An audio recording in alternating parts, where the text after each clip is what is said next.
Welcome back to this week's edition of Media Week. Glad you could join us. James Manning, editor and publisher of Media Week, is here with me in the studio as usual. And there's lots going on there in Media Land, as Chris Weston was calling it.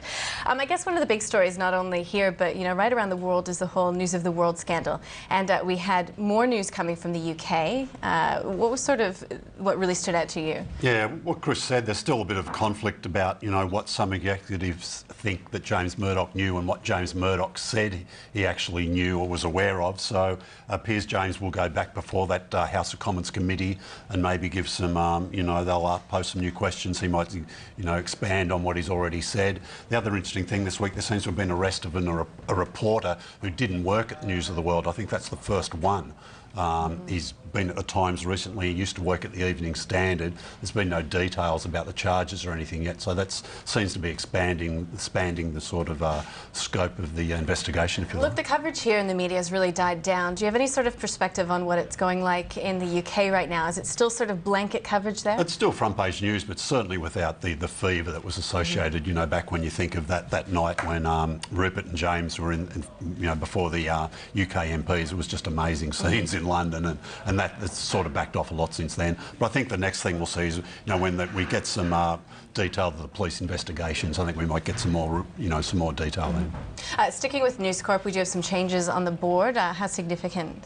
Yeah, Ken Cowley's, there's been a lot of focus on the makeup of the board, since the phone hacking broke. Ken Cowley's been on the board, I think, since 1979, a long time. He's been working at News since 1964, back when they launched The Australian. He was chairman and chief executive for over a decade here. So it's a sort of significant change in the guard. A guy called James Bayer, who's an investment banker, if you like, a venture capitalist. He's coming onto the board. He's also director of Dell and Walmart in the US. I guess a lot of rugby fans are getting very excited. We have the World Cup kicking off this week. Has there been any sort of progress made when it comes to some of those the rights? Yeah, we mentioned last week some of the conflict between the organisers of the Rugby World Cup and the media companies that want to cover it. None of the major ones had agreed to the sort of onerous demands that are being made. You can't get accreditation to get inside the grounds unless your company agrees not to do any video coverage. At all. That's one of the things, at all, whether it's inside the ground, outside the ground. So late in the week, AAP decided, look, we need to be there for our customers, so they'll be able to cover it for print.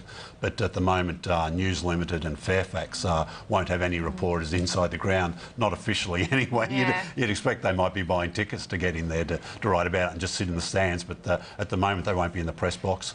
Yeah, do you think that we could see the Rugby World Cup organisers sort of back down? There might be a back down. I think this happened 4 years ago at the last World Cup. There was a similar standoff that was sorted out at the last minute.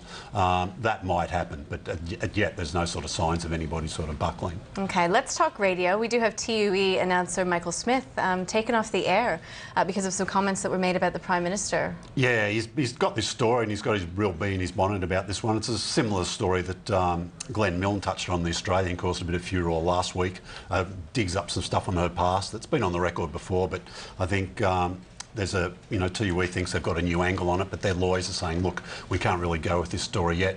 So they're off air sort of working on it, and it remains to be seen if it's going to have legs. If not, they're just going to have to move on and find something else to talk about, I think.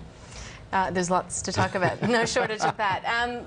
We've got Fairfax Radio up for sale on the blocks. Is there any progress on that front? It's another interesting thing. They've got this sort of turmoil, if you like, in their Sydney station. The rest of the stations are sort of, well, the whole group's up for sale. Been some speculation there could be an announcement as soon as this week. To date, that hasn't happened.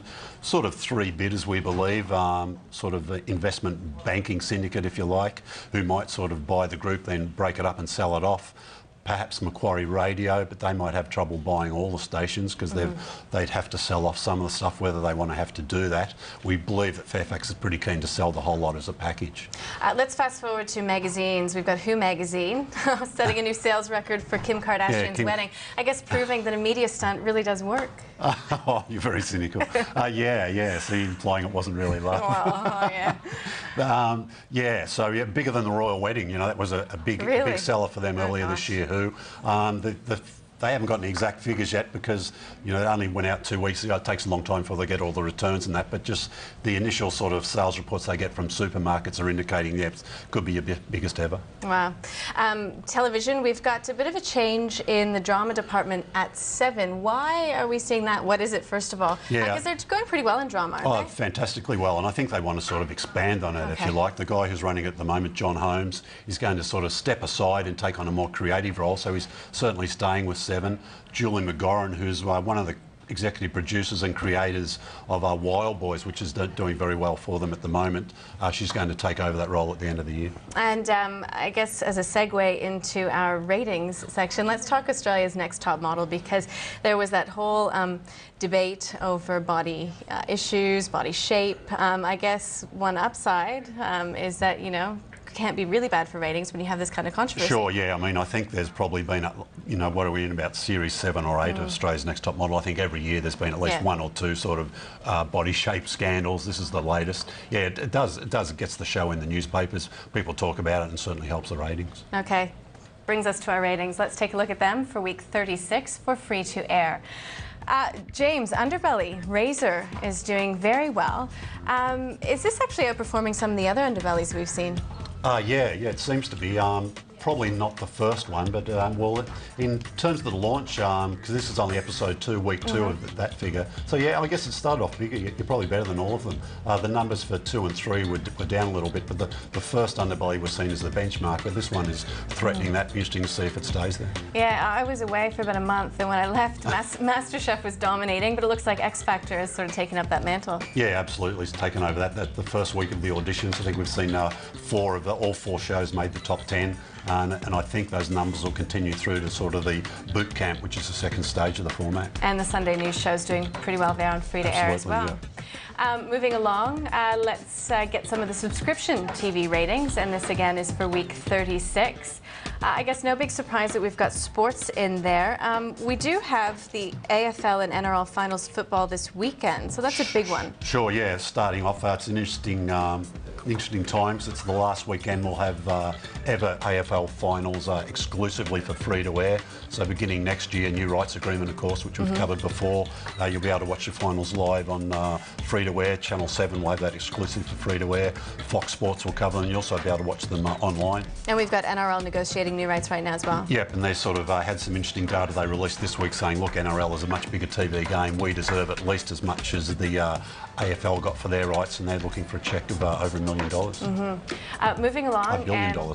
Sorry, yeah, those M's and B's. Subscription TV, these are the top 5 in non-sport, and there's Australia's Next Top Model. Now, this is interesting because it's also with a new production company this year as well, after that big debacle last year. Yeah, Shine have taken over that this year, and it seems to be doing very well. It's continuing to hold its spot as the #1 program.